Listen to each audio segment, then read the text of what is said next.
మోషే సుఖోపవాస ధ్యానములలో చివరి రోజులకు వస్తున్న మనము నేటి దినమునకు బైబిల్ మిషన్ వ్యవస్థాపకులు ఫాదర్ ఎం దేవదాస్ అయ్య గారు వివరించిన ఎన్నిక జనాంగంలోని భాగమును విన్నాము. మరణాత మోషే సుఖోపవాసలలోని 33వ దినము. ఈరోజు పాఠము ఎన్నిక జనాంగము. పరిశుద్ధ గ్రంథంలో నుండి నిర్గమకాండము 33వ అధ్యాయము 1 నుండి 16 వచనములు. ప్రార్థన. తండ్రి, నీ ఏర్పాటును నీ పిల్లలైన ఇశ్రాయేలీయులతో నీవు స్థిరపరిచినావు గనుకనే వారిని అన్నింటి కష్టస్థితిలో నుండి విడిపించి కనానుకు చేర్చినావు. మేమును ఆ ఎన్నిక జనుల అంతస్తులో నుండుటకు వారికి కలిగించిన భాగ్యములను మాకును కలిగించి నూతన యెరూషలేమునకు ఆయత్తపరచుటకు నేటి దిన వాక్య వర్తమానమునందించమని యేసు నామమున వందించుచున్నాము. ఆమేన్. పరిశుద్ధ గ్రంథంలో నుంచి యోహాను సువార్త 14వ అధ్యాయము 2వ వచనంలో యేసు ప్రభువు మనకు స్థలము సిద్ధపరిచి వెళ్ళుచున్నానని చెప్పెను. ఆదాము మొదలు అబ్రహాము వరకు మిశ్రమ జనాంగము, ఆ తరువాత క్రీస్తు వరకు ఎన్నిక జనాంగము యూదులు, క్రీస్తు నుండి కాలమంత వరకు ఎన్నిక జనము క్రైస్తవులు. యేసు ప్రభువు తర్వాత నుండి ఇప్పటి వరకు ఉన్న క్రైస్తవ మతములోని వారందరూ మిశ్రమ జనము. ఆ మిశ్రమ జనములో కొందరు అనగా క్రైస్తవులలో కొందరు ఎన్నిక జనము అనగా పెండ్లి కుమార్తె సంఘముగా ఎన్నిక జనాంగమైనారు. పిలవబడిన వారిలో దేవునికి ఇష్టమైన వారు అనగా పెండ్లి కుమార్తెగా ఉండుటకు ఇష్టమైన వారు పై జనములో ఉన్నారు. పిలవబడిన వారు అనేకులు గాని ఏర్పరచబడిన వారు కొందరే.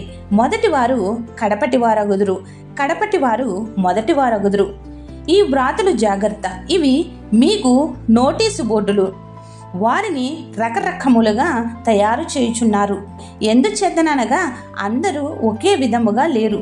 ఈ 3 జనములలో మధ్య ఎన్నిక జనమైన యూదులున్నారు. ఈ యూదులను ప్రభువు ఎలాగూ సిద్ధపరచునో, వారు కోరికేమి సిద్ధపరచునో తెలుసుకుంటే ప్రభువు మన కొరకేమి సిద్ధపరచునో తెలియగలదు. మనకు క్రైస్తవులు ఏమి చేసినో తెలియను. మిశ్రమ జనములో ఒక రకమైన ఎన్నిక జనము, ఎన్నిక జనములో ఒక రకమైన జనము, క్రైస్తవులలో ఒక రకమైన జనము తయారైనను ఈ 3 జనములలో భక్తులు మోక్షమునకు పోవుదురు. 3 జనములలో నశించిన వారును గలరు. మన జాగ్రత్త కొరకు రోడ్డు మీద ఉంచబడిన నోటీసు బళ్లను మనము చదవకపోతే ఎవరిది తప్పు? అలాగే నోటీసు బోర్డు వలె ఉన్న బైబిల్ అంతా చదవకపోతే ఎవరిది తప్పు? కనుక బైబిల్ అంతా చదవవలెను. పౌలు శిలను జైలరు, అయ్యలారా, రక్షింపబడుటకు నేనేమి చెయ్యవలెను అని అడుగగా అప్పుడు పౌలు గారు ప్రభువునందు విశ్వాసం ఉంచుము అని చెప్పెను. బైబిల్ అంతా చెప్పుచున్నందున నన్ను అయ్యగారిని నిందించుచున్నారు. భక్తులు రక్షణ సంకల్పన అక్కర్లేదు.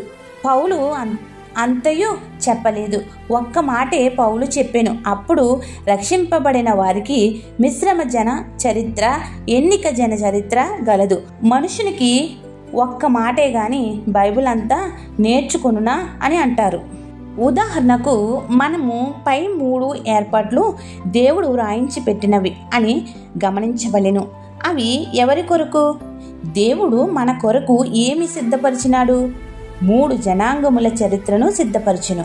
అవి తెలుసుకుని మనము సిద్ధపడుటకే దేవుడే ఏర్పాటు చేసును. మన కొరకు సిద్ధపరిచినది మనము నేర్చుకొనకపోతే ఏమి ప్రయోజనము? ఎవరికైనా కూడా బాప్తిసమునకు ముందు కొంచెము చెప్పి తరువాత మిగతా అంతయు చెప్తాము. మనకు ఉద్దేశించి వ్రాయబడినది గనుక మనము సిద్ధపడవలెను. 3 జనాంగముల వారికి ఏమి తెలుసునో దీనిని బట్టి వారికి రక్షణ అందరికన్నా మనకి ఎక్కువ గలదు గనుక అందరికంటే మనమే ఎక్కువ నేర్చుకొనవలెను. మిశ్రమ జనము కొరకు దేవుడు ఏమి సిద్ధపరచెను? ఆదాముకిచ్చిన వాగ్దానము, షేముకిచ్చిన వాగ్దానము దీపము వలెనున్నవి. వాటిని బట్టి రక్షణ అరణ్యములో మోషే ఇత్తడి సర్పమును చూసి బ్రతికినట్లు ఆ 2 వాగ్దానముల ద్వారా రక్షణ. నోవాహు చరిత్ర, నోవాహు వాగ్దానము, షేము వాగ్దానము ఇవన్నీ చూచినందున అనగా ఈ దీపస్తంభములనే వాగ్దానముల ద్వారా వారిని తయారు చేసి పరమునకు తీసుకుని పోయెను. దీనికి వర్షదర్శిని అని పేరు. దానిని చూడగానే ధనస్సు అనగా యేసు ప్రభువును స్తుతింపవలెను. యేసు ప్రభువ, అద్భుతకరమైన దర్శనము కనబర్చితివి, స్తోత్రము. జలప్రలయము మాకు రాదు. 7 ఏండ్లలో మరణము మా గోగులో మరణము అనగా రక్షణ లేని మరణము, పై మరణములు మాకు రానివ్వని నీ కృపగల వాగ్దానమునకు అనేక వందనములు. దానిని చూచిన వారు కృపా వాగ్దానములను జ్ఞాపకము చేసుకొనవలెను. కృపాదానము పొంది పోగొట్టుకొనరాదు. నిలుపుకొన్న ఎడల కృపావరము అగును. ఈ 3 పేర్లు మరి ఒక పేర్లు తెలియజేయును. దేవుడు ధనస్సులో తన కృపను బయలుపరిచెను. కృప 2 అక్షరముల మాట గనుక 2 భాగములు. నేను నాశనము చెయ్యను, నేను రక్షించెదను. దేవుడు ఈ 2 కలిపితే నీ కృప, అందుచేత కృప ఇవ్వబడెను. నేను రక్షించెదను, దేవుడు నా వాగుతో నీకు సిద్ధపరచుచున్నానని చెప్పెను. గనుక కృపకు పై 2 ఉద్యోగములు, ఆ 2 కలిపితే నీ కృప, అందుచేత కృప ఇవ్వబడెను. ఈ విధముగా దేవుడు మిశ్రమ జనమును సిద్ధపరిచెను. దేవుడు ఎన్నిక జనమును 5 విధములుగా సిద్ధపరిచెను. అబ్రహాముతో వాగ్దానము చేసెను. ఇది నావాహు వాగ్దానము కన్నా గొప్పది. నిన్ను బట్టి సమస్త జనమును ఆశీర్వదింతును అనుమాట. ప్రభువు చెప్పిన సమస్త జనాంగములకు సువార్త చెప్పుడి అన్నదానికి సరిపోయినది. మిశ్రమ భక్తులందరికంటే ఎక్కువైన అంతస్తులో దేవుడు తన ఏర్పాటు జనాంగమును సిద్ధపరిచెను. 400 ఏండ్ల ఖైదీలో వేసి తర్పీదు చేసెను. అట్లు చెయ్యునప్పుడు వారికి ఒక మాట నేర్పెను.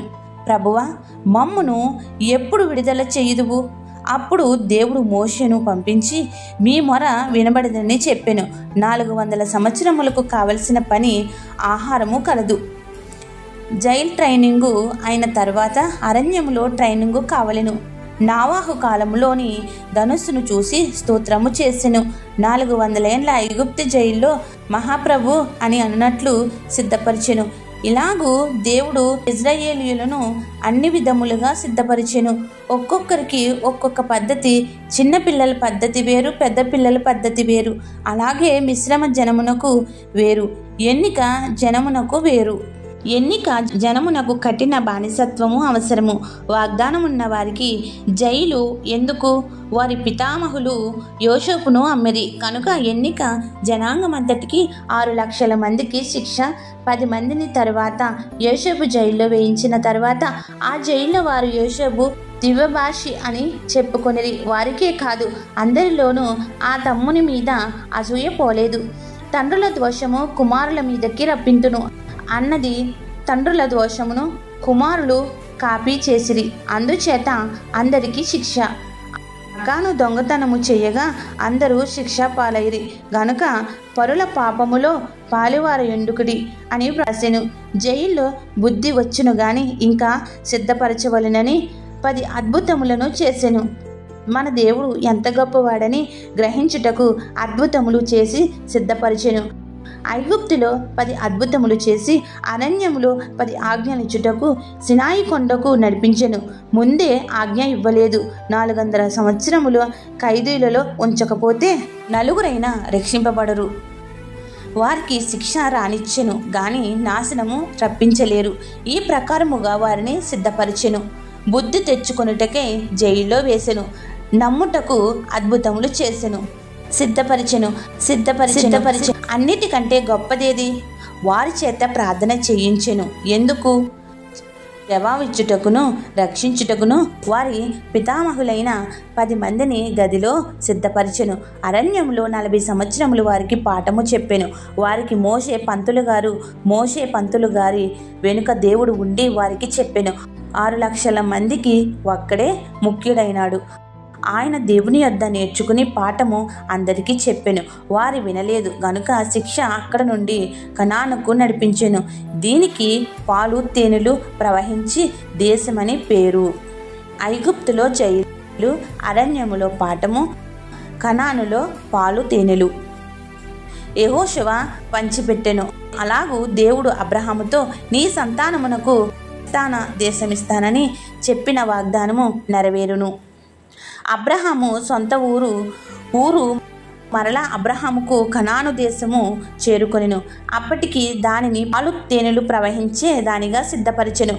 అబ్రహాము, ఇస్సాకు, యాకోబు, షరా, రిబ్కా, లేయా వీరు ఎన్నిక జనము యొక్క తల్లిదండ్రులు.